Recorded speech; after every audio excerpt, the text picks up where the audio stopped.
Hey everybody, welcome back to Run and Gun. I'm JT and I'm in my new apartment right now. I'm just kind of getting settled in, so things are going to change around here. But on to the topic of this video. So last week, my buddy Noe released a video about some overused photography terms that he really doesn't like. And I thought, what better than to come up with my own video about photography terms that I'm not a fan of. So in this video, we're going to talk about 10 photography terms that I absolutely cannot stand the way they're being used on social media today. So let's get right into this list. The first word is tones. Now, if you follow me on Twitter or Instagram, you'll know that one of my biggest pet peeves is when someone comments on my photo, "Nice tones, bro," or "Hey, cool tones, I love your tones." What does that even mean? Tones in photography mean the lightness and darkness of certain colors or shades of areas of your image. So maybe your image was shot out in a forest and you have lots of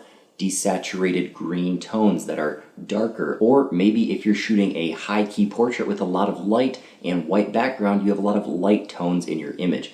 But to tell someone on their photo, "Nice tones, dude," that literally doesn't mean anything. Like, you have nice light and dark areas of your image, like nice contrast. I don't know how to interpret that as a photographer. So that's why tones makes number one on my list of photography terms that are misused and really drive me nuts. So the second term is aesthetic. Now, this term means visually pleasing or something that looks good to the eye.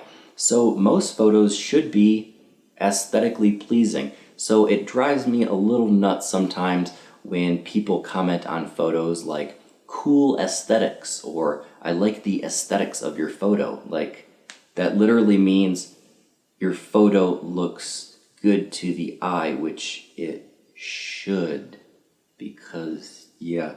So that's another term that is widely misused because people think it's very artsy and cool and they don't really know what it means. Which is not to say you shouldn't comment on the aesthetics of a photo or maybe tell a photographer why their photo is aesthetically pleasing or looks good. That's an absolutely great critique, but that is why the word aesthetic makes number 2 on my list of pet peeve terms that are misused in photography right now. Number 3 on the list is sets.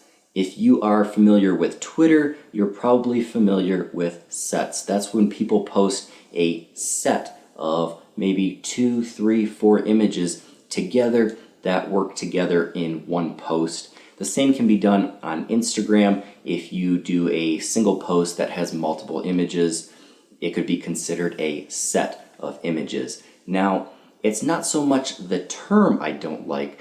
I really don't like the idea of sets as a whole, or the way people use sets. Sets have the potential to work really well on your social media profile or portfolio when the whole is greater than the sum of the parts, and that just means all of the images work better together than they would just on their own. But I think sets are really misused. I see people posting 4 of almost an identical photo, and the second, third, or fourth photo they post tells me absolutely nothing more than the first photo. And let's say it was just a very strong portrait. It almost would have been better if you would have just posted that single portrait instead of 4, 5, 6 iterations of the exact same photo. Now it just kind of looks like you don't have any sort of visual variety under your belt and you can't really do anything else. So if you are going to use sets, I highly recommend throw in some different images, have some visual variety, give me some reason to click onto the next photo. And if I see that your third photo is the exact same as the first and the second, why am I going to look at it? Photography term number 4 that drives me absolutely nuts is moody. What does moody even mean? I see this term thrown around a lot. "Hey man, your photos look moody. You have a very moody style." I see the term used on dramatic lighting, flat overcast sky lighting, cloudy days, sunny days, lifted shadows, crushed shadows. The word moody has really just lost all meaning, and I'm not even sure what it means anymore. I have my own definition of moody, which means kind of dark and eerie, but I see a lot of people don't share that same idea of moody, so that's why it kind of drives me nuts when I see the word moody just kind of thrown around with no actual context. Now, another term that I see thrown around, which is why it makes number 5 on the list, is credit. It drives me nuts sometimes the way photographers complain about getting credit for their photos. Now, don't get me wrong, I absolutely, in all instances possible, think photographers should always be tagged in their images and absolutely deserve the most amount of credit possible, but sometimes that just doesn't happen, and as a photographer, you gotta deal with it. That's usually why you're getting a paycheck, is because someone is buying your photo from you and either now owns that image or now owns the right to do what they want with it, and it's kind of their photo. I know you made it as an artist, but that's kind of the way the game works sometimes. You don't see photo credits on a billboard as you're driving down the highway. You don't see photo credits or any sort of credit at the end of a commercial that you watch on TV. That's just kind of the way this industry works. You're not always going to get credit, and sometimes as photographers, we just have to deal with that and roll with the punches. Number 6 on the list is style, and this is one I hear a ton.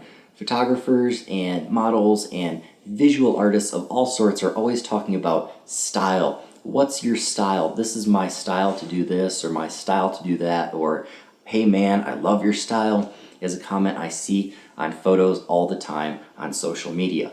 So what exactly is style? I see a lot of people that say, I shoot at a f1.4, man, that's my style.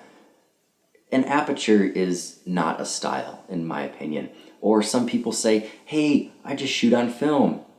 That's cool, but that's not a style. Like, how you shoot, how you compose your images, the lenses you use, yes, the aperture in conjunction with your composition, your shutter speed, everything else, that can be a style if it's consistent across all of your images, or you just know how to technically use an aperture very well and it conveys a certain mood in all of your photos.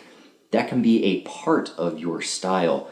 But when someone just says f1.4, f2.8, or f16 is my style, that really just tells me as a photographer, you're not trying anything else and you really don't know how to use other apertures. So that's why the word style comes in at number 6 on my misused photography terms list.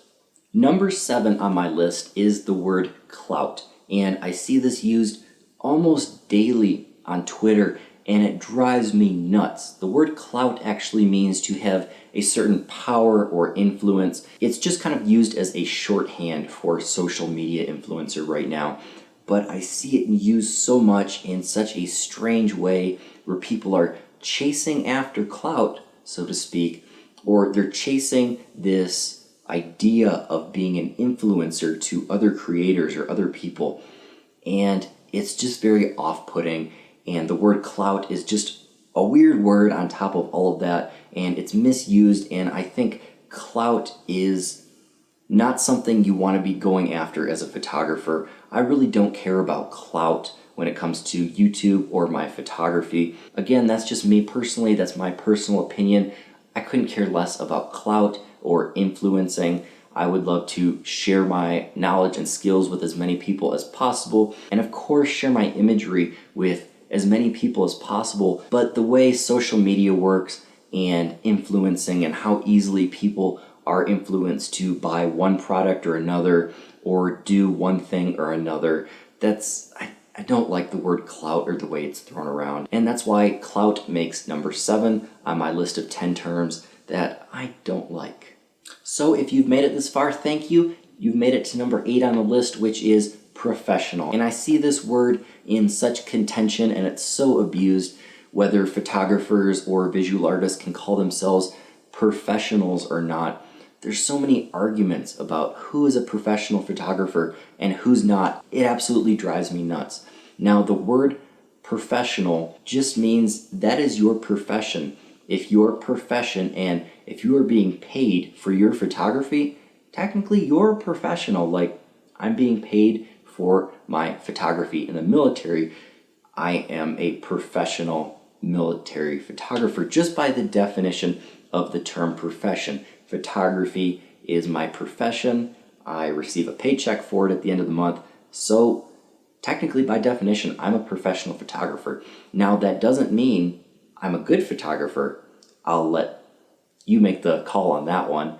I like to think I'm a good photographer sometimes. But professional by no means good at all. You can be a very crappy professional photographer. I know a lot of bad professional photographers, and there are a lot of photographers that are absolutely stunning and create amazing work, but they don't receive a dime from their photos. So by definition, again, we're just going by the definition here, they're not considered professional photographers. So that is why professional comes in at number 8 on the list, because it doesn't mean you're good.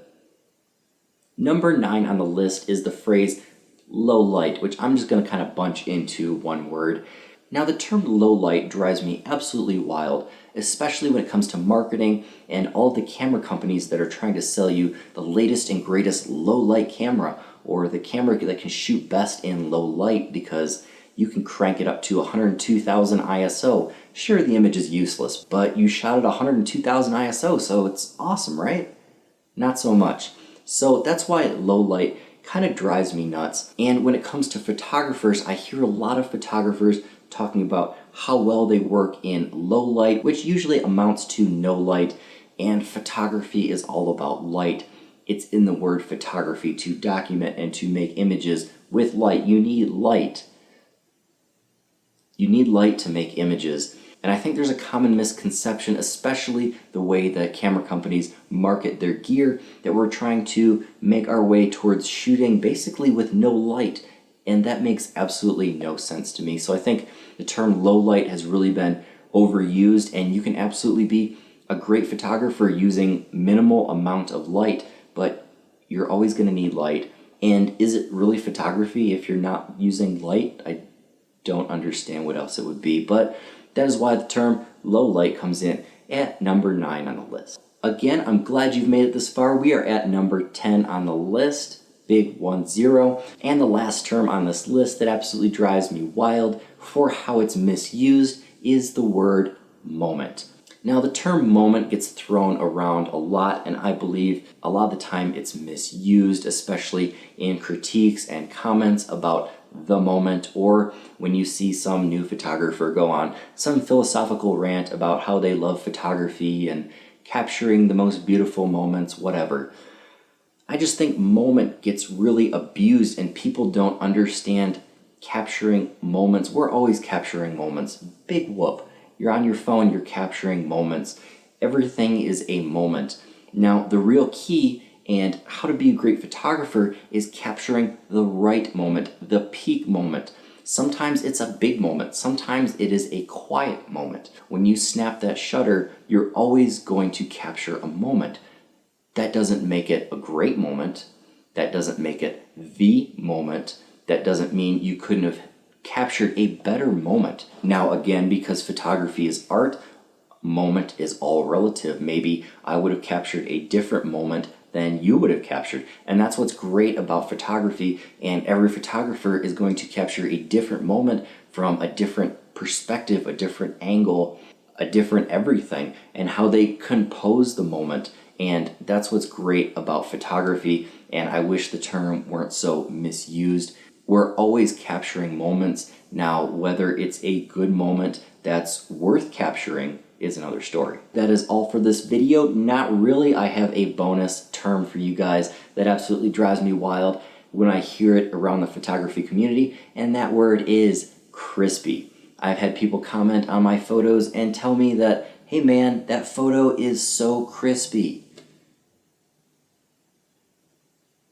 I like fried, like KFC, fried chicken, crispy, crunchy, crispy, like I deep fried my, bruh, what does that even mean? Like, it's a common term I'm seeing a lot on, especially Twitter, in the Twitter photo community. I see it a lot on Instagram. Bro, your photo's so crispy. And I've actually passive-aggressively gone around and said, hey man, your photo's so crunchy, dude. And they love it. I don't know what crispy means. I think it means sharp. Like, I don't know, like when my fried chicken's crispy, it's, I mean, it's kind of... Anyway, that is the bonus term for you guys. Crispy, I want to know down below in the comments, what are your least favorite photography terms or photography terms that you think are most misused, especially when it comes to Instagram and Twitter and all forms of social media that we use or misuse photography terms. So again, let me know down below in the comments. If you like this video, give it a like. If you were triggered by this video, that means this video is for you. Please give it a like and subscribe down below for more videos just like this. I will see you guys next weekend, and until next time, get out and go shoot.